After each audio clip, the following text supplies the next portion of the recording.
Hey folks, we're here today with a used wheel and we're going to give a demonstration on the easy way to install and dismount a tire with our bolt-on weight system. We get a lot of questions about this because with the more traditional style of putting a tire on a wheel, our bolt-on weights can cause quite the headache. But with the right tactics, it's not too bad. So this is a 3-inch wheel. We offer our bolt-on weight system with a 2.75, 3, or 3.5 inch wheel width. And with that being said, the more narrow the wheel, the more difficult it is to change the tire. And the larger the weights, the more difficult it is to change the tire.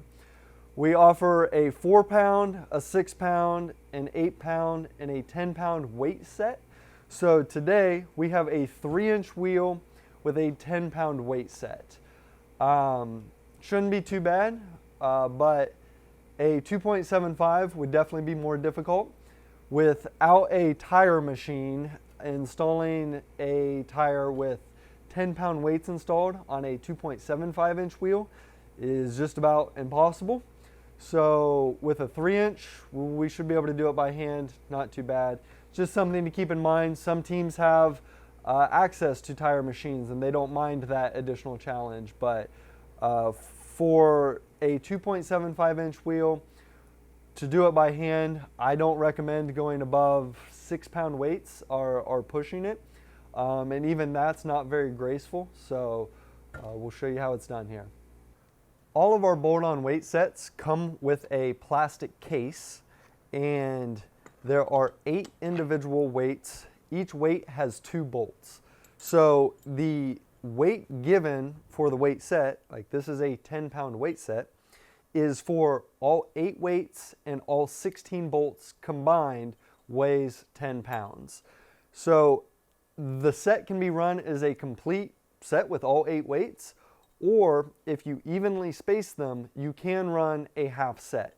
So this 10-pound set could be run with only 4 of the weights installed, and thus be a 5-pound set. So on the wheel itself, there are 16 threaded holes all the way around the wheel, and they are evenly spaced. The only thing you have to worry about when installing them is where the valve stem is. So I typically start at the valve stem, whether I'm installing a half set or all 8 of them. I start at the half set, and when the weights are installed, they don't touch. So there's a little bit of space in between the weights all the way around, and it's enough space that the valve stem fits in between it.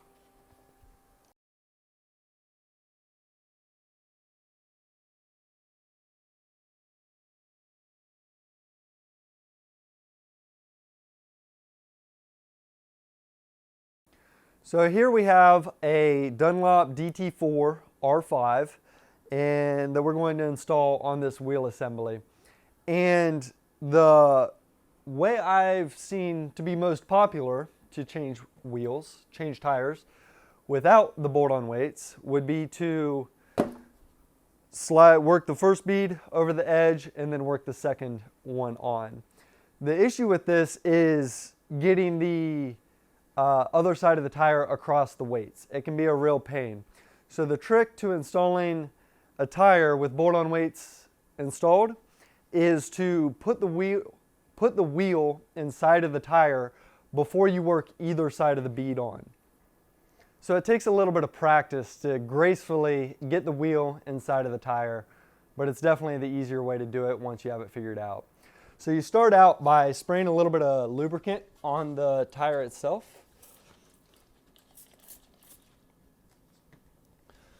And then we're gonna roll the wheel into the tire slightly and then rotate it down and around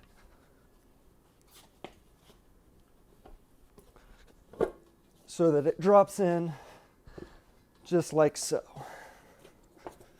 So now the wheel is in the tire, and we're going to be able to work each side of the bead on without ever going across the weights. So you need your nifty tire changing trash can. and we work it on just like any other wheel.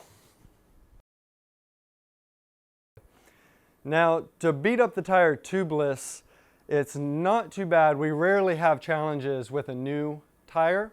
With a used tire, it can sometimes be a bit of a challenge.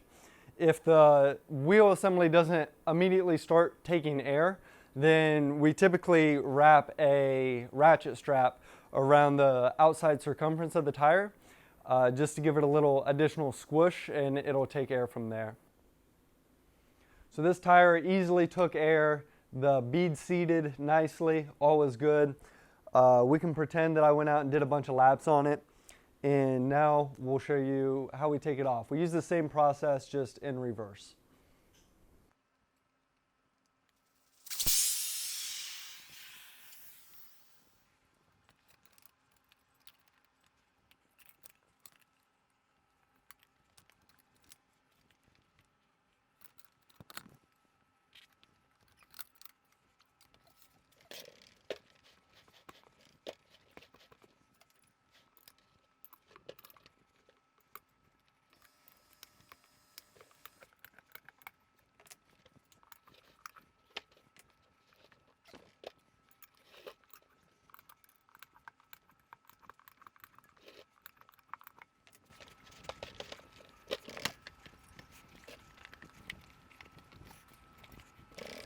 Whew.